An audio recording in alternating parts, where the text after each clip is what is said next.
Welcome back to the DAC Recap, the show where we recap all things Drexel and Philadelphia sports. As always, I'm your host, Luciano Duffy. Now, let's jump right into it. Tipping off from the DAC, it was the girls' basketball team that had a doubleheader with the Fighting Blue Hens of Delaware last weekend. On Friday, they traveled down to Bob Carpenter Center for what was their first matchup with the first team in the CAA conference. Senior guard Hannah Nihel had a career night as she scored 13 of Drexel's 26 first-half points. Drexel was down as much as 17 points in the second quarter. However, they were able to bring the game within just 4 points in the fourth quarter. Nihel ended the game with a career-high 32 points, but even that wasn't enough as the Dragons fell 68-60. On Sunday, the Dragons returned home as they played their homecoming and senior day game, all on Valentine's Day. Before the game, seniors Hannah Nihel and Kayla Bacon were recognized with their respective families in the stands. It was a back-and-forth game in the DAC, with both teams going on their own respective 7-0 runs. Ultimately, though, it was the Blue Hens who came out on top once again, this time with a 66-55 victory over your Drexel Dragons. This upcoming weekend, the Dragons will be traveling and playing the Tigers of Townsend. Both teams sit at 6 wins and are hungry to create some separation at the top of the standings. The Drexel wrestling team was the only other Drexel sport to have games this week, as they traveled to George Mason and then Ryder last Wednesday and Thursday. At George Mason, the Dragons kept their momentum from their first win and ended up beating the Patriots 20-12. It was freshman Luke Nichter who had a technical fall win over George Mason's Dustin Morgillo. In what was the last game of Drexel's very short season, they fell 16-20 to the Broncos of Ryder.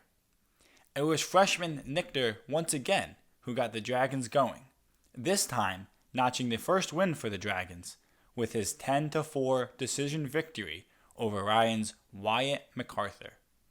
The Dragons finished their regular season at 2-1 and will quickly shift their focus to the postseason. The EIWA Championships are right around the corner on February 26th. The Drexel's men's basketball team were unable to play games last weekend due to COVID complications. And as for their games this weekend for Townsend, those too have been postponed due to the coronavirus. You know what other team had to rest because of COVID last week? That's right, Gritty, the Philadelphia Flyers. Currently, as of Valentine's Day, 7 players remain on the COVID-19 protocol list. Those being Claude Giroux, Oscar Lindblau, Travis Sanheim, Justin Braun, Scott Lofton, Morgan Frost, and Jacob Voracek. The Flyers have held on to first place, well, because they haven't played any games. This could all change by the end of the week, however, with the NHL saying that tonight's matchup with the Rangers and Sunday's outdoor game versus the Bruins, quote, remain on. The Flyers were able to get back to an organized practice of just 16 available players this past Tuesday. The depleted squad will have to be ready to embrace the next man up mentality and prepare themselves for less in-game rest as the NHL pushes for their games to be played.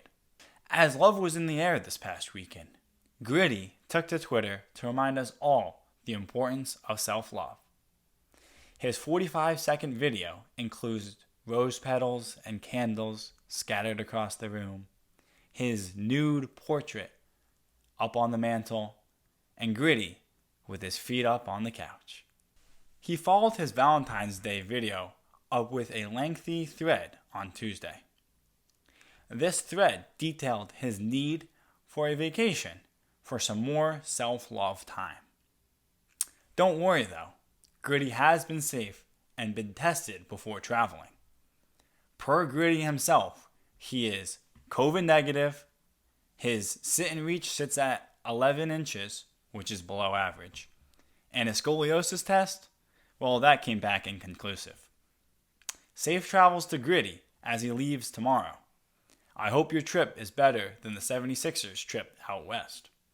Speaking of those Sixers, man, was that West trip tough. After winning their first game against the Sacramento Kings, they lost their next two against Portland and then Phoenix. These two losses were definitely not due to a drop of production by Joel Embiid. He has continued his dominant season and dropped 35 apiece in both of those games. Unfortunately, though, he did not play on Monday night's showdown against the lead-leading Utah Jazz as he was out due to back tightness.